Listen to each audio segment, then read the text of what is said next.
नमस्कार, मैं हूं शुभम शंकरधर। आप देख रहे हैं मनी 9। समय हो गया है आपके फेवरेट कार्यक्रम मनी सेंट्रल का। मेरे साथ स्टूडियो में मनी 9 के एडिटर अंशुमान तिवारी जी जुड़ गए हैं। सर, बहुत स्वागत है आपका।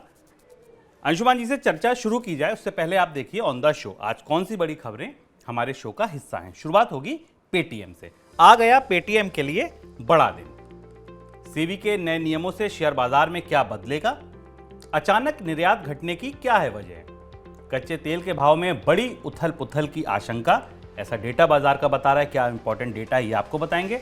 कैसे उबर सकती है कर्ज में दबी एनएचएआई, और रूस पाकिस्तान में बढ़ती दोस्ती के क्या हैं मायने। ये तमाम खबरें, राष्ट्रीय अंतर्राष्ट्रीय खबरें हमारे मनी सेंटर का हिस्सा हैं। शुरुआत पेटीएम से। फिनटेक कंपनी पेटीएम को शेयर बाजार में लिस्ट हुए 1 साल पूरा होने जा रहा है, और 1 साल पूरा होने पर वो निवेशक जो आईपीओ से पहले के निवेशक थे, जिन्हें प्री आईपीओ निवेशक कहते हैं, उनके लिए लॉकिंग पीरियड खत्म हो रहा है। ऐसी आशंका जताई जा रही है कि लॉकिंग पीरियड खत्म होने के बाद प्री आईपीओ निवेशक कंपनी के शेयरों से बिकवाली कर सकते हैं, और इसी आशंका की वजह से शेयर बाजार में आज पेटीएम का शेयर 4% तक करीब टूट गया। 600 रुपए के आसपास का भाव आ गया। पिछले साल 18 नवंबर को शेयर बाजार में कंपनी लिस्ट हुई थी। इशू प्राइस 2150 रुपए था, लेकिन लिस्टिंग के बाद से कंपनी के शेयर में लगातार गिरावट बनी हुई है। अब सोचिए कहां 2150 और कहां आज पेटीएम का भाव 600 रुपए। सर, अब पेटीएम का आगे क्या होगा? पेटीएम के लिए बड़ा दिन है ये बड़ा समय शुरू हो रहा है। और जो भी स्टार्टअप शेयर पिछले साल बाजार में सूचीबद्ध हुए थे, उनमें जो बड़े निवेशक थे उनके लिए 1 साल का लॉक इन था। 1 साल के बाद वो अपनी हिस्सेदारी इन कंपनियों में बेच सकते थे। पर पेटीएम को लेकर इतना दबाव और चर्चा क्यों है, इसकी 2 वजह हैं। एक वजह आपको शुभम ने बताई कि भारत का सबसे बड़ा आईपीओ था, 2150 रुपये पर आया था। दूसरी वजह यह है कि ये बाजार का सबसे पिटा हुआ शेयर है, ये 510 रुपये के निचले स्तर तक जा चुका है।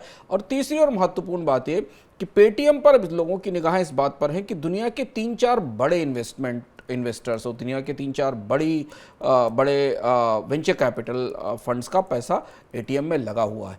निगाहें इस बात पर होंगी कि ये लॉक इन हटने के बाद, ये दरवाज़ा खुलने के बाद क्या वो बड़े निवेशक निकलेंगे। वो निवेशक कौन है?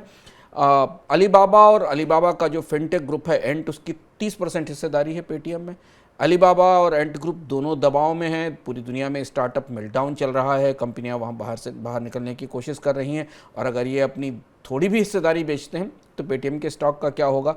इसके बाद सॉफ्ट बैंक, जिसके बारे में हम मनी सेंट्रल में चर्चा कर चुके हैं, एसोसिएशन ने कहा है कि वो अपनी एसेट्स को मोनेटाइज करना चाहते हैं, बाहर निकलना चाहते हैं। 17.5% के आसपास की हिस्सेदारी सॉफ्ट बैंक की है। पेटीएम में जो प्रमुख विदेशी निवेशक है, जो पेटीएम के से अगर बाहर निकलता है तो स्टॉक की क्या स्थिति होगी, और यहाँ तक कि बर्कशायर हैथवे की जो वारेन बुफे की कंपनी है, उसकी करीब 2.5% हिस्सेदारी पेटीएम में है। ये 3 बड़े निवेशक जिस तरीके का रुख लेंगे पेटीएम के स्टॉक को लेकर आने वाले 1 हफ्ते 2 हफ्ते के भीतर, उसे देखते हुए पेटीएम के स्टॉक्स की परिस्थिति तय होगी। हालांकि पेटीएम के प्रमुख और पेटीएम की कंपनी लगातार अपनी तरफ से बयान दे रही है कि कंपनी मुनाफे की तरफ बढ़ रही है, कारोबार बेहतर हो रहा है, लेकिन पेटीएम में निवेशकों की अगर बड़ी बिकवाली आती है, जो प्रमुख निवेशकों की बड़ी बिकवाली आती है, तो इसका असर बाकी उन और कंपनियों पर पड़ेगा जिनमें अगले 2 महीने के दौरान लॉक-इन्स खत्म हो रहे हैं, और उनके निवेशकों के पास अब ये मौका होगा कि वो बाहर निकलें। कुल मिलाकर स्टार्टअप शेयरों के साथ भारत के शेयर बाजार और निवेशकों का जो परिचय है वो अच्छा नहीं रहा है।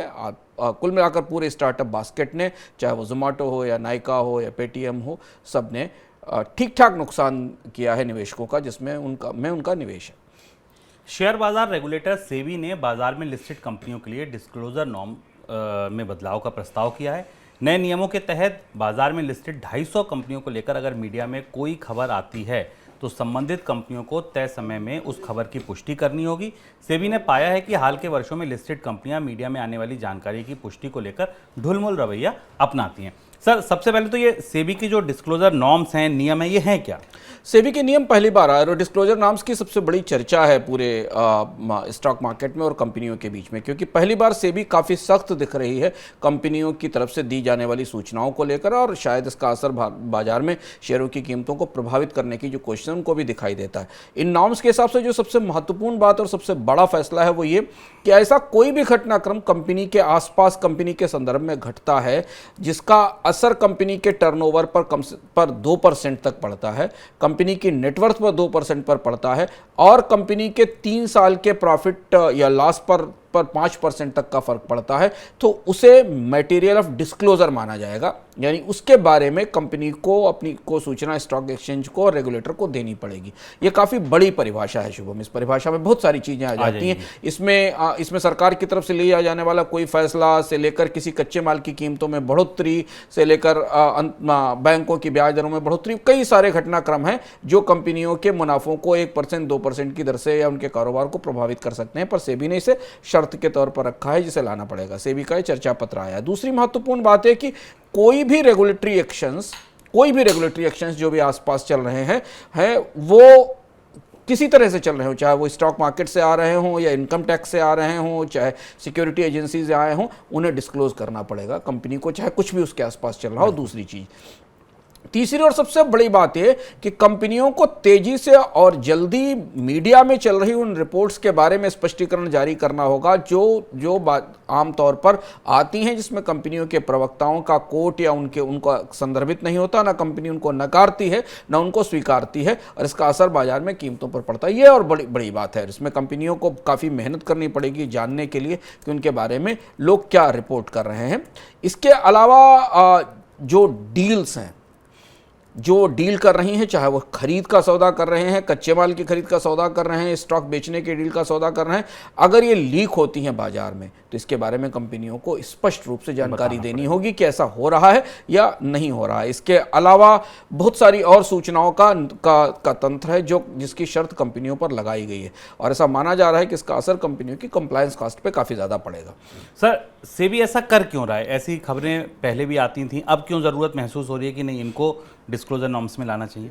शुभम, शेयर बाजार को करीब से देखने वाले जानते हैं, और आमतौर पर ये ऐसी कोई कैटेगरी नहीं है, पर शेयर बाजार में के ट्रेडर्स के बीच में न्यूज़ ड्रिवन स्टॉक्स की एक पूरी कैटेगरी है जो किसी न किसी खबर से ड्राइव होते हैं, और शेयर बाजार की चर्चाओं में शेयर बाजार को टीवी पर दिखाने वाले चैनल लगातार इस बात पर चर्चा करते हैं। उसमें 70-80% खबरें न्यूज़ ऐसी खबरें होती हैं जो कंपनी सोर्सेज से नहीं आती हैं, वो किसी दूसरी खबर से आ रही होती हैं, कहीं दूसरे घटनाक्रम के तौर पर आ रहा होता है। कंपनी उस खबर को ना स्वीकार करती है और ना इनकार करती है, पर उसके आधार पर बाजार में उसके स्टॉक में बड़ा मूवमेंट दिखता है, बड़े उतार चढ़ाव दिखते हैं। इन सारी घटनाक्रमों में का असर आमतौर पर छोटे निवेशकों पर पड़ता है, जो इतनी तेजी से ना तो इन खबरों को समझ पाते हैं और ना इनके हिसाब से अपने फैसले बदल पाते हैं। इसमें बहुत सारी लीगल प्रक्रियाएं, बहुत सारे कारोबारी फैसले, बहुत सारी ऐसी सूचनाएं जो शायद कंपनी के बोर्ड बाद में विचार करते हैं, सामने लेकर आते हैं। सेबी उसे रोकने की कोशिश कर रहा है, और इस रोकने की कोशिश से इस बात की उम्मीद की जा सकती है कि अगर ये स्वीकार हुआ और मान लिया गया, हालांकि इस बात में मुझे संदेह है कि कंपनियां इसे आसानी से स्वीकार करेंगी क्योंकि इसे लेकर सेबी पर दबाव बहुत होगा, लेकिन अगर इसे स्वीकार कर लेती हैं तो हमें बाजार में स्पेकुलेटिव दबाव या सट्टेबाजी के दबाव में बड़ी कमी, निर्णायक कमी आती दिखाई देगी, क्योंकि शेयर बाजार में शेयरों के बहुत सारे मूवमेंट केवल सूचनाओं के आधार पर और अंदाज के आधार पर स्पेकुलेटिव मूवमेंट होते हैं। अक्टूबर के दौरान देश में निर्यात में गिरावट देखने को मिली है, और पिछले 19 महीने में ऐसा पहली बार हुआ है जब मासिक निर्यात घटा हो। अक्टूबर के दौरान देश से 29.78 अरब डॉलर की वस्तुओं का निर्यात हुआ, जो अक्टूबर 2021 के निर्यात के मुकाबले 17% कम है। इस साल महंगाई को काबू करने के लिए सरकार ने कई वस्तुओं के निर्यात को लेकर पाबंदियां लगाई, जिसका असर अब निर्यात के आंकड़ों पर दिखने लगा है। कहाँ पाबंदियां लगी? सरकार ने स्टील के एक्सपोर्ट पर टैक्स लगा रखा है, जिस वजह से स्टील के निर्यात में गिरावट आई। इसकी वजह से कुल निर्यात पर भी असर पड़ा। इसके अलावा सरकार ने गेहूं एक्सपोर्ट पर प्रतिबंध लगा रखा है, और चावल एक्सपोर्ट पर भी कुछ पाबंदियां हैं। इस वजह से गेहूं और चावल के निर्यात पर भी मार पड़ी है। इन सब के अलावा वैश्विक स्तर पर आर्थिक सुस्ती की वजह से मांग घटी है, जो भारत के एक्सपोर्ट पर असर डाल रही है। सर, पहली बार 19 महीने में ऐसा हुआ कि मासिक आधार पर निर्यात टूटे, यानी कि उनकी जो ग्रोथ थी वो जीरो के भी नीचे चली गई। क्या कारण है इसके? ये बड़ा घटनाक्रम है, और मुझे लगता है कि भारत की अर्थव्यवस्था की दृष्टि से निर्यात में ये कॉन्ट्रैक्शन या गिरावट, इसे काफ़ी गंभीरता से लिया जाना चाहिए, क्योंकि इसके बड़े के बहुआयामी असर होंगे। इसका एक असर हम कल डिस्कस कर चुके हैं कि भारत का व्यापार घाटा बढ़ रहा है, पर एनीवेज भारत का व्यापार घाटा हमेशा रहता है, क्योंकि भारत निर्यात कम करता है और आयात ज़्यादा करता है, लेकिन भारत के व्यापार घाटे में रिकॉर्ड बढ़ोतरी हुई है, उसका असर हमें रुपये पर दिखाई दिया है। पर जब हम इस आंकड़े को, जो कल सरकार ने निर्यात का आंकड़ा जारी किया, उसे हम भीतर से उतर कर देखते हैं तो हमें दिखाई देता है कि सारे सेक्टर्स में, शुभ अक्रॉस द बोर्ड कोई ऐसा सेक्टर नहीं है जिसमें निर्यात की ग्रोथ रह गई हो। ये बड़ी चिंता की बात है। चाहे आप सब भारत के पुराने ट्रेडिशनल सेक्टर्स को देख लें, जेम्स एंड ज्वेलरी देख लें या इंजीनियरिंग देख लें, इनमें भी गिरावट है। पेट्रोलियम प्रोडक्ट्स में भी गिरावट है, रेडीमेड गारमेंट्स में भी गिरावट है, टेक्सटाइल में भी गिरावट है, केमिकल्स में, फार्मा तक में गिरावट है। फार्मा तक के निर्यात में गिरावट दिखाई दी। मैरीन प्रोडक्ट्स, लेदर, ये सारे सेक्टर निगेटिव ग्रोथ में चले गए। ऐसा अचानक भारतीय निर्यात को क्या हो गया? ऐसा लगता है जैसे कि भारतीय निर्यात दुनिया में आ रही मंदी की चपेट में सबसे बुरी तरह से आए हैं। और तब और ये पैराडॉक्सिकल और विसंगतिपूर्ण लगता है जब भारतीय करेंसी इतनी ज़्यादा डिवैल्यू हो चुकी है कि उससे निर्यात को और ज़्यादा ताकत मिलनी चाहिए। तो ये क्रॉस द बोर्ड सारे बास्केट से क्या डिमांड टूट गई है और भारत के निर्यात बिल्कुल बाजारों में उनके लिए मांग नहीं बची है, उनकी ग्रोथ नहीं दिखाई दे रही। ये एक महत्वपूर्ण बात है। दूसरा, इस आंकड़े को और भीतर से हम देखें तो हमें इसकी एक और वजह समझ में आती है। जितने भारत के प्रमुख बाजार हैं जिनको भारत से निर्यात होता है, उन सारे बाजारों को शुभम निर्यात में गिरावट आई है। अमेरिका करीब करीब 11% एक्सपोर्ट सितंबर अक्टूबर में गिरा है। यूएई, जहां से अभी हमने ट्रेड डील की, करीब 2% एक्सपोर्ट गिरा है। चाइना को तो 45% एक्सपोर्ट में कमी आई। चाइना से इंपोर्ट बहुत तेजी से बढ़ा है, लेकिन भारत का निर्यात चीन को करीब 45-46% गिरा है। बांग्लादेश को 38% गिरा है। जो पॉजिटिव साइड में एक्सपोर्ट बढ़ने वाले देश थे अक्टूबर तक के आंकड़े के हिसाब से, वो सिंगापुर थे। यूके को भारत का निर्यात तेजी से गिरा है।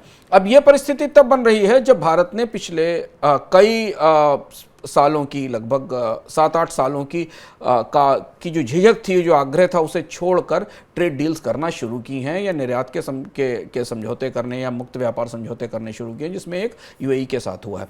यह चिंताजनक परिस्थिति है और खासतौर से उस परिस्थिति में जबकि भारत के आयात में कोई कमी हमें नहीं दिखाई दे रही है। वैल्यू टर्म्स में भी और ग्रोथ टर्म्स में भी भारत के आयात में लगातार बढ़ोतरी दिख रही है। तो निर्यात की गिरावट इस समय, जबकि भारतीय अर्थव्यवस्था को मांग चाहिए और ग्रोथ चाहिए, तो ज़्यादा चिंता का विषय बन रही है। सर, निर्यात घटने का जीडीपी पर कितना असर पड़ेगा?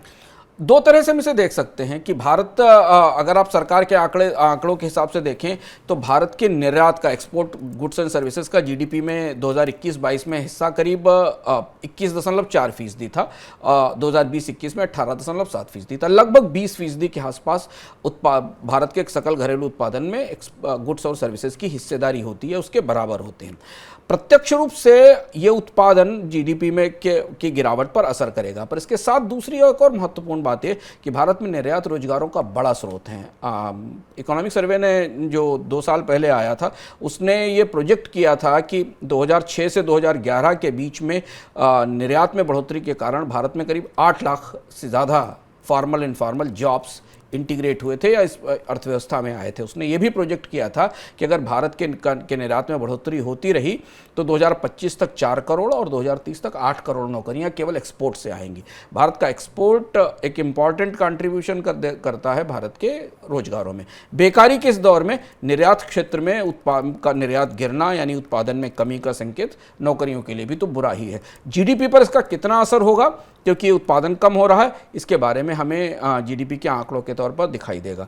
पर एक और चीज़ यहाँ ध्यान रखना ज़रूरी है कि भारत की अर्थव्यवस्था में उत्पादन की दृष्टि से ये डबल वहमी है। जब डोमेस्टिक मांग भी गिर रही है, कंपनियों के पास घरेलू मांग नहीं है, हमें उनके वॉल्यूम्स गिरते दिखाई दे रहे हैं। अभी हमने कंपनियों के मुनाफों में गिरावट पर बात की और उसी दौरान निर्यात के आंकड़े भी उत्पादन और मांग में गिरावट बता रहे हैं। अंतर्राष्ट्रीय बाजार में कच्चे तेल का भाव लंबे समय से $100 के नीचे बना हुआ है, लेकिन ग्लोबल मार्केट में कच्चे तेल की सप्लाई को लेकर जो घटनाक्रम सामने आ रहे हैं, उन्हें देखकर लग रहा है कि आने वाले दिनों में क्रूड ऑयल का भाव बढ़ सकता है। रिपोर्ट्स की माने तो हाल के दिनों में अंतर्राष्ट्रीय स्तर पर क्रूड ऑयल के बाजार में $200 प्रति बैरल के भाव के सौदे हुए हैं। ये सौदे ऑप्शन मार्केट में हुए हैं, वायदा बाजार में हुए हैं, कॉल पुट में हुए हैं, यानी कि केवल प्रीमियम पकड़ा जा रहा है। माना यह जा रहा है कि रूसी कच्चे तेल के भाव पर पश्चिमी देश कैपिंग लगाने की स्थिति में है। ग्लोबल मार्केट में क्रूड सप्लाई घट जाएगी इस कैपिंग के बाद और इसकी वजह से कीमतों में तेजी देखने को मिलेगी। फिलहाल बाजार का भाव ब्रेंट क्रूड $93 के करीब है और WTI क्रूड $86 प्रति बैरल के करीब कारोबार कर रहा है। सर, कच्चे तेल के बाजार में इतने बड़े उतार चढ़ाव की आशंका क्यों है? बड़े उतार चढ़ाव की आशंका बनती दिखाई दे रही 2 वजह से। एक तो ये $200 का ऑप्शन का ट्रेड था, ये चौंकाने वाला था। मार्च का ट्रेड है जो मिल रहा है, इसका मतलब बाजार में कहीं ना कहीं एक बड़े मूवमेंट की संभावना बनती दिखाई दे रही। अगर आप जियोपॉलिटिकल या भौगोलिक स्थितियों को देखें तो हम बराबर इस पर चर्चा करते रहे कि ओपेक अपने उत्पादन को बहुत कायदे से मजबूती से पकड़े हुए हैं। ओपेक ने अंतर्राष्ट्रीय बाजार में मांग कम होने के संकेत पहले से दे दिए हैं, यानी कि अगर ज़रूरत पड़ी तो ओपेक उत्पादन में और कटौती कर सकता है। रूस के तेल को डिस्काउंट किया जा रहा है बाजार से कि अब धीमे धीमे रूस का तेल, वैसे भी उसकी आपूर्ति कम हो गई और कैपिंग आने के बाद, प्रतिबंध के बाद रूस का तेल बाजार में आना और कम हो जाएगा और कोई नया स्रोत तेल की आपूर्ति का बाजार में, कोई नया देश ईरान या वेनेजुएला का तेल बड़े मात्रा में बाजार में आने की संभावना नहीं है। बाजार जिस एक बड़ी संभावना के बीच झूल रहा है शुभम, वो ये कि जैसे ही चीन की अर्थव्यवस्था में ओपनिंग शुरू होगी, जो कि अब चीन की मजबूरी है और चीन की आर्थिक विकास दर को वापस पटरी पर लाने के लिए, तो उसका सीधा असर हमें कच्चे तेल की मांग बढ़ने पर दिखाई देगा। और दूसरा एक और महत्वपूर्ण पहलू, पिछले 3-4 दिनों में जिस तरह से डॉलर इंडेक्स में गिरावट आई है, डॉलर कमज़ोर हुआ है, संभावनाएं इस तरीके की हैं कि शायद फेडरल रिजर्व ब्याज दरों में बढ़ोतरी की रफ्तार को थोड़ा धीमा करेगा। हालांकि इसके विपक्ष में भी कई सारे तर्क या आकलन मिल रहे हैं। इस परिस्थिति में पूरे कमोडिटी बाजार में हमने बेस मेटल्स में और क्रूड में तेजी वापस लौटती देखी है। ये भी एक परिस्थिति है, ये फैक्टर भी क्रूड में या कच्चे तेल की कीमतों में बड़े उतार चढ़ाव की संभावना बना रहे हैं। और कच्चे तेल की कीमत में ये उतार चढ़ाव सीधे सीधे भारतीय अर्थव्यवस्था के लिए चुनौती होगा, क्योंकि अगर क्रूड की कीमतें यहाँ से 9500 के आसपास जाती हैं तो फिर भारत के करंट अकाउंट डेफिसिट और ट्रेड डेफिसिट के लिए पर दबाव और ज़्यादा नजर आएगा। अब दिन की सबसे बड़ी, सबसे ज़रूरी खबर, केंद्रीय सड़क परिवहन मंत्री नितिन गडकरी ने कहा है कि राष्ट्रीय राजमार्ग प्राधिकरण यानी NHAI कभी भी कर्ज जाल में नहीं फंस सकता, क्योंकि NHAI का कोई भी प्रोजेक्ट घाटे में नहीं चल रहा। समाचार पत्र इकोनॉमिक टाइम्स को उन्होंने इंटरव्यू दिया। इंटरव्यू में ये कहा कि राजमार्ग बनाने में निवेश हुए पैसे की पूरी भरपाई 12 से 15 वर्षों में हो जाती है और 10-12 साल पुराने कई प्रोजेक्ट कर्ज मुक्त होकर कमाई कर रहे हैं। परिवहन मंत्री ने बताया कि फिलहाल सरकार को राजमार्गों से हर साल 40,000 करोड़ रुपए की कमाई हो रही है और 2024 तक ये आंकड़ा बढ़कर 1,40,000 करोड़ का हो जाएगा, यानी कि 3 गुने से ज़्यादा कमाई की उम्मीद मंत्री जी लगा रहे हैं केवल 2 सालों में। सर, पहला सवाल, NHAI कभी डिफ़ॉल्ट नहीं कर सकता, ये बात आपको कितनी दमदार लग रही है? अभी मौजूदा फाइनेंसेस देखें तो कहाँ खड़ी है कंपनी के फाइनेंसेस? और ये सवाल इसलिए बार बार उठ रहा है क्योंकि 2 बड़े घटनाक्रम हाल फिलहाल में हुए हैं और इनकी रोशनी में हमें समझ सकते हैं। और सवाल शायद सड़क परिवहन मंत्री से पूछा गया। अगर आप NHAI के फिनांसेस को करीब से देखें, डिफॉल्ट होना क्योंकि सरकार की गारंटी पर लिया जाने वाला कर्ज है और सरकार पीछे खड़ी हुई है, लेकिन एक बड़ा काम सरकार ने इस साल बजट में किया। शुभम, में याद होगा कि NHAI को बाजार में कर्ज लेने से रोक दिया गया क्योंकि कम से 3.4 लाख करोड़ के कर्ज के बोझ में NHAI दबा हुआ है। दूसरी महत्वपूर्ण आंकड़ा जो हमको करीब से NHAI की बैलेंस शीट को समझने में मदद करेगा वो ये कि NHAI को आज खुद मंत्री ने कहा कि NHAI 40,000 करोड़ रुपए के आसपास का की टोटल एनुअल इनकम टोल से ले रहा है और संसद को सरकार बता चुकी है कि हर साल NHAI को 30 से 32,000 करोड़ रुपए का पैसा ब्याज के भुगतान के तौर पर वापस करना पड़ रहा है जो उसने कर्ज ले रखा है। और इस हिसाब से अगर आप देखें तो NHAI की कुल कमाई और NHAI का कर्ज का भुगतान के बीच का अंतर बहुत थोड़ा सा रह जाता है और इसके अलावा बाकी जो खर्चे हैं वो NHAI के अलग से हैं। ये एक महत्वपूर्ण फैक्टर है। और दूसरा ये कि शायद इसी वजह से चूंकि NHAI के पास रिसोर्सेज सीमित हैं और उसे बड़ा ब्याज भुगतान करना पड़ रहा है, उसे कर्ज लेने के लिए बाजार में जाने से रोका गया है। सरकार की गारंटी के कारण उसके डेट ट्रैप में फंसने की संभावना तो नहीं है, लेकिन अगर आप डेट के और इनकम के रेशियो के हिसाब से देखें तो NHAI की वित्तीय स्थिति काफ़ी दबाव में और काफ़ी मुश्किल में दिखाई देती है। सर, कंपनी के पास चलिए टोल से आपने कहा कि कमाई हो रही है, अन्य संसाधन अगर देखें, टोल ना हो तो और कोई संसाधन ऐसे हैं कंपनी के पास जहां से धन जुटाया जा सके? NHAI ने हिसाब लगाया था कि वो करीब 10,000 करोड़ रुपए के आसपास, 11,000 करोड़ रुपए के आसपास की अतिरिक्त आय अर्जित करेगा अपनी संपत्तियों को बेचकर, एसेट के मोनेटाइजेशन को लेकर, जिसमें जो EP दिल्ली के पास ईस्टर्न पेरिफेरल एक्सप्रेसवे है उससे करीब जो मेरे आंकड़े हैं उस हिसाब से करीब 6.3 हज़ार करोड़ रुपए का मोनेटाइजेशन कंप्लीट किया गया। ये एक महत्वपूर्ण बात थी। तो ये अतिरिक्त स्रोत है जिसका जो अतिरिक्त राजस्व शायद NHAI को मिलेगा। ये EP एक कंसोर्टियम को दिया गया है जो एक ज्वाइंट वेंचर है मैपल हाईवेज का, सिंगापुर की कंपनी का, कैनेडियन पेंशन फंड का, इनको मिलाकर दिया गया है। इसके साथ इस बात का संकेत भी नितिन गडकरी ने दिया कि कुछ और भी एसेट्स हैं, कुछ और भी सड़कें हैं जिन्हें TOT टोल ऑपरेट ट्रांसफर के आधार पर मोनेटाइज करने के लिए दिया जाएगा।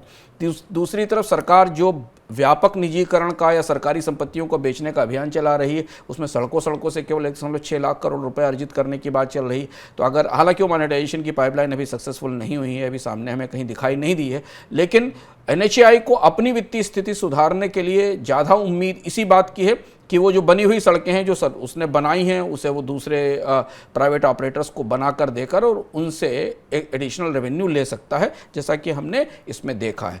दूसरा जो संकेत यहाँ से मिल रहा है, अगर आप नितिन गडकरी के इस दावे को माने कि अगले 3 साल में 1.4 लाख करोड़ रुपए का राजस्व या रेवेन्यू या कमाई NHAI की हो जाएगी, मौजूदा परिस्थिति में टोल में बहुत ज़्यादा बढ़ोतरी के बिना यह संभव नहीं है, क्योंकि NHAI या तो अपनी सड़क एसेट्स को मोनेटाइज करेगी, बनी हुई एसेट्स को बेचेगी और उससे रेवेन्यू लेकर आएगी, या टोल की दरें बढ़ेंगी। पर टोल की दरें बढ़ाने की भी एक अपनी सीमा है। तो कुल मिलाकर अगर आप NHAI की फिनेंशियल सिचुएशन देखें, NHAI अगर एक कंपनी है तो फिनेंशियली वो काफ़ी दबाव में है, अगर आप चारों तरफ से देखें, और रेवेन्यू जुटाने के स्रोत भी सीमित दिखाई दे रहे हैं। सर, क्या यही वजह है कि 40,000 करोड़ की कमाई, 32,000 करोड़ की डेट सर्विसिंग, नया कर्ज जुटाने के लिए बाजार से रोक देना, यही सब कारण है जो आपको लगता है कि NHAI अभी सड़क निर्माण में बहुत ज़्यादा काम नहीं कर पा रही है या वहाँ पिछड़ती दिख रही है? और ये सवाल बार बार उठा। पिछले 2 साल से NHAI के जो नए कॉन्ट्रैक्ट हैं उनमें गिरावट आ रही है, नई सड़कों पर काम नहीं हो पा रहा है।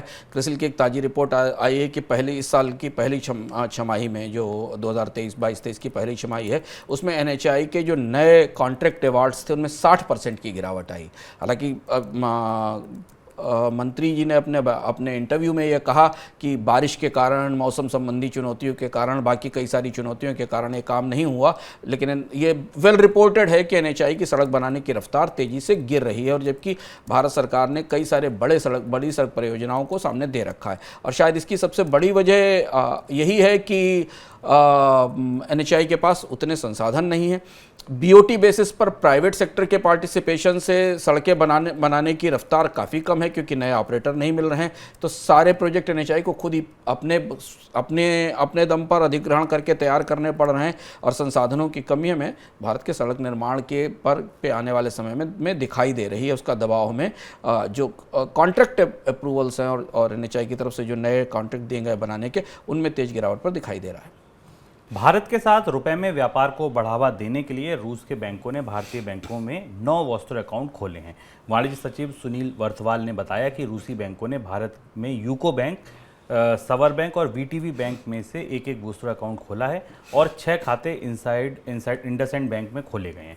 पिछले महीने ही रिजर्व बैंक और वित्त मंत्रालय ने बैंकों के मैनेजमेंट और निर्यात संस्थाओं से रुपए में व्यापार बढ़ाने के लिए कदम उठाने को कहा था। तो सर, क्या फाइनली शुरू हो जाएगा रूपी रूबल ट्रेड? अगर आप ध्यान से देखें तो भारत के कोई बड़े मेन स्ट्रीम बैंक जो एक्सपोर्ट फाइनेंसिंग में आगे हैं, या भारत का एक्सपोर्ट बैंक भी इस खाता खोलने की प्रक्रिया में नहीं है। छोटे बैंक इसमें रखे गए हैं। हमें पता है कि भारत के बैंक लगातार RBI से, सरकार से कह रहे हैं कि प्रतिबंधों के खतरे में वो नहीं फंसना चाहते। शायद कोशिश ये है कि किसी तरह से प्रतीकात्मक रूप से रुपए में के ट्रेड की कोई थोड़ी सी शुरुआत हो सके, नंबर 1। और दूसरा, जो पैसा भारत के एक्सपोर्टर्स का रूस में फंसा है उसे निकाला जा सके। भारत के बड़े बैंक फिलहाल इस पूरे रूपी रूबल ट्रेड की व्यवस्था से अपने आप को दूर रखे हुए हैं। अभी तक की सूचना यह है कि जिन 2 बैंकों को इसमें शामिल किया गया वो उतने बड़े बैंक नहीं, लेकिन रुपए में ट्रेड की एक छोटी शुरुआत हमें ज़रूर दिखाई देती है। चीन पाकिस्तान के जिस इकोनॉमिक कॉरिडोर का भारत विरोध कर रहा है, उसमें रूस की तरफ से निवेश शुरू हो सकता है। रिपोर्ट्स की माने तो रूस ने हाल के दिनों में दक्षिण एशियाई देशों के साथ कारोबारी रिश्ते बढ़ाना शुरू किए हैं, और उसी के तहत वे चीन पाकिस्तान इकोनॉमिक कॉरिडोर के साथ जुड़ सकता है। रूस ने सितंबर में अफगानिस्तान के साथ गेहूं के लिए डील की थी, और अक्टूबर में पाकिस्तान के साथ पेट्रोल सप्लाई को लेकर डील हुई थी। इन दोनों देशों के साथ हुए रूस के करार को भी चीन पाकिस्तान इकोनॉमिक कॉरिडोर में उसकी रुचि को जाहिर करने को लेकर देखा जा रहा है कि हाँ, उसने इसलिए शायद रुचि दिखाई है। सर, रूस किस तरह से इस इकोनॉमिक कॉरिडोर में जुड़ पाएगा, क्या तैयारी कर रहा है? जब अभी हमारे सामने G20 में कई सारे घटनाक्रम चल रहे हैं, कई सारे भूगोल एक दूसरे से नए सिरे से मिल रहे हैं, भारतीय महाद्वीप में और सेंट्रल एशिया में रूस की सक्रियता चीन के साथ काफ़ी महत्वपूर्ण है। और ये जानकारी हमारे लिए दिलचस्प और महत्वपूर्ण है, भारत की दृष्टि से भी, आर्थिक रूप से भारत के हितों को लेकर भी। रूस लगातार पिछले 1 साल से इस बात के प्रयास में है कि उसका जो एक ग्रेटर यूरेशियन पार्टनरशिप प्लान है, जिसको GEP कहा जाता है, उसे चाइना पाकिस्तान इकोनॉमिक कॉरिडोर से सीपीईसी से किसी तरह से जोड़ा जाए, क्योंकि वैसे भी China economic Pakistan corridor central Asia के देशों को जोड़ता है और वहाँ से जुड़कर आता है। और उसकी शुरुआत दो बड़े फैसलों से हुई हाल फिलहाल में, वो ट्रेड से ही थे, जिनका जिक्र शुभम ने किया कि अफगानिस्तान के साथ गेहूं और पेट्रोल की डील हुई, और उसके बाद अभी हाल में पाकिस्तान को रूस ने चीन से आने वाले युआन के जरिए पेमेंट करके तेल देने की संधि पर दस्तखत किया है। ये दो महत्वपूर्ण घटनाक्रम हैं। रूस की सरकार और रूस के राष्ट्रपति और उपराष्ट्रपति पिछले 5-6 महीनों में अलग अलग जगहों पर इस बात का संकेत दे चुके हैं कि वो सीपीईसी में शामिल होंगे। जैसे कि जो रिपोर्ट्स हैं उस हिसाब से मॉस्को ने की तरफ से 2016 से इस बात का प्रयास शुरू कर दिया गया था कि वो चाइना पाकिस्तान इकोनॉमिक कॉरिडोर का हिस्सा बन सके, और इसके लिए उसने पाकिस्तान को समझाने की कोशिश की थी कि उसे ग्वादर एयरपोर्ट को निर्यात के लिए खोल दिया जाए। हालांकि ये अरेबियन सी में स्ट्रेटेजिकली लोकेटेड पोर्ट है और पाकिस्तान के बलूचिस्तान प्रोविंस का हिस्सा है। हालांकि ये डील बहुत तेज़ी से आगे नहीं बढ़ी, लेकिन उस दौरान जो पाकिस्तान के प्राइम मिनिस्टर से नवाज शरीफ वो गए थे और उन्होंने तुर्कमेनिस्तान की अपनी विजिट में इस पर चर्चा भी की थी और रूस के इस ऑफर का स्वागत भी किया था। इसके अलावा एक और घटनाक्रम शुभम में हमारे निगाह में आता है कि रूस के राष्ट्रपति ने जब BRI इनिशिएटिव, जो बेल्ट एंड रोड इनिशिएटिव है चाइना का, उसकी कॉन्फ्रेंस में हिस्सा लिया था अप्रैल 2019 में, और तब व्लादिमीर पुतिन ने कहा था कि कि रूस सेकंड BRI फोरम जो road belt and road initiative है उसका हिस्सा भी बनेगा। तो इस तरह से अगर आप ध्यान से देखें तो भारत के करीब में रूस, चीन और पाकिस्तान का एक नया ट्रायंगल उभरता दिख रहा है, जिसमें ट्रेड के रिश्ते भी दिख रहे हैं और निवेश के रिश्ते भी दिख रहे हैं। सर, पाकिस्तान के साथ भी रूस के कुछ रिश्ते बढ़े हैं आगे, ये यहाँ क्या कुछ बदलाव? पाकिस्तान के साथ दो तरीके के रिश्ते हैं। ट्रेड के संबंध बढ़े हैं क्योंकि पाकिस्तान की ऊर्जा जरूरतों को पूरा करने के लिए रूस तेजी से आगे आया है चीन की मदद के साथ। और दूसरा ये कि अगर चाइना इकोनॉमिक पाकिस्तान का चाइना इकोनॉमिक कॉरिडोर में, चाइना पाकिस्तान इकोनॉमिक कॉरिडोर में रूस की हिस्सेदारी होती है तो रूस को मिलने वाले संसाधन और इंफ्रास्ट्रक्चर की मदद ज़्यादा बढ़ेगी। पाकिस्तान इस समय आर्थिक रूप से गहरे संकट में है, IMF की सहायता पर निर्भर है। ऊर्जा के लिए या पेट्रोल के आयात के लिए, कच्चे तेल के आयात के लिए उसके पास विदेशी मुद्रा नहीं है। ऐसी स्थिति में रूस के पास अपॉर्चुनिटी है कि वो पाकिस्तान के साथ इस गुट को आगे साथ में जोड़ सके। सर, आखिरी सवाल, चीन भी चाहता है कि रूस आगे बढ़े, पाकिस्तान के साथ आए? चीन का इस पूरे घटनाक्रम में काफ़ी दिलचस्प रोल है। चीन चाहता है कि रूस चाइना पाकिस्तान कॉरिडोर का हिस्सा बन सके, जिससे कि पूरा का पूरा जो बेल्ट एंड रोड इनिशिएटिव है और केंद्रीय एशिया और दक्षिण एशिया में चीन जिस तरह से अपनी गतिविधियों का विस्तार कर रहा है, उसे रूस का समर्थन या सपोर्ट मिले। तो एक किस्म का जो साइनो रशियन एंगल है भारत के आसपास, वो बनता दिखाई दे रहा है। और इसीलिए शायद चीन भी इस बात पर सहमत होगा कि वो बेल्ट एंड रोड इनिशिएटिव में और चाइना इकोनॉमिक पाकिस्तान कॉरिडोर में रूस की भागीदारी करे। ये था हमारा आज का मनी सेंट्रल। उम्मीद है आपको सारी खबरें पसंद आई होंगी। चलते चलते लेकिन आपको छोड़ जाते हैं एक स्पेशल रिपोर्ट के साथ। स्पेशल रिपोर्ट आज आप गौर से देखिएगा और ये समझने की कोशिश कीजिएगा कि जिन GM क्रॉप का हम विरोध कर रहे हैं, क्या वाकई उनकी ज़मीन बहुत मजबूत है या पोपली ज़मीन पर हम ये विरोध कर रहे हैं। ये रिपोर्ट देखिए, कमेंट में अपनी राय देकर बताइए कि वाकई आप इस विरोध से कितने सहमत हैं। नमस्कार। GM यानी जेनेटिकली मॉडिफाइड सरसों का विरोध तथ्यों से परे नजर आ रहा है। GM खाद्य तेल के सेहत पर असर का जो तर्क दिया जा रहा है, उसे अगर सही माने तो अब तक कई भारतीयों की सेहत खराब हो चुकी होती, क्योंकि भारतीय लंबे समय से GM फसलों से तैयार हुए खाद्य तेल का इस्तेमाल कर रहे हैं। अक्टूबर में खत्म हुए ऑयल वर्ष 2021-22 के दौरान देश में 140 लाख टन से ज्यादा खाने के तेल का आयात हुआ है। आयात हुए इस खाने के तेल में 41 लाख टन से ज्यादा सोयाबीन का तेल है। और भारत में जिन देशों से सोयाबीन तेल का ज्यादा आयात हो रहा है, उनमें अधिकतर देश GM सोयाबीन का ही उत्पादन करते हैं। नवंबर 2021 से अक्टूबर 2022 के दौरान भारत में आयात हुए 41.71 लाख टन सोयाबीन तेल में 25 लाख टन से ज्यादा तेल अर्जेंटीना से इंपोर्ट हुआ है, 12 लाख टन से ज्यादा ब्राजील से और 1.5 लाख टन से ज्यादा तेल अमेरिका से आया है। इन तीनों देशों में उत्पादन होने वाला सोयाबीन जेनेटिकली मॉडिफाइड है और उसी से तैयार होने वाला तेल भारत में आयात होता है, जो कई वर्षों से हो रहा है। यानी भारत में आयातित जीएम खाद्य तेल तो मंजूर है और स्थानीय स्तर पर जीएम सरसों का विरोध हो रहा है। आयातित जीएम तेल तो छोड़िए, देश में 2002 से जीएम कपास की खेती हो रही है और उस जीएम कपास के बीज से तैयार होने वाले तेल का इस्तेमाल भी लंबे समय से हो रहा है। तेल के बाद जो ऑयल केक बचता है उसका उपयोग पशु आहार में होता है और उन्हीं पशुओं का दूध भारतीयों के भोजन का मुख्य स्रोत है। जीएम फसलों के विरोध में तर्क दिया जाता है कि इनका सेवन सेहत को नुकसान पहुंचाता है, लेकिन लंबे समय से दुनिया के कई देशों में इन फसलों की खपत हो रही है और इन देशों में अभी तक वैसी कोई स्वास्थ्य संबंधी दिक्कतें देखने को नहीं मिली हैं, जिनका हवाला देकर भारत में जीएम फसलों का विरोध किया जा रहा है। कपास के मामले में तो जीएम सीड्स का इस्तेमाल भारत में बड़ी सक्सेस स्टोरी है। मनी 9 के लिए सुभाष सुमन।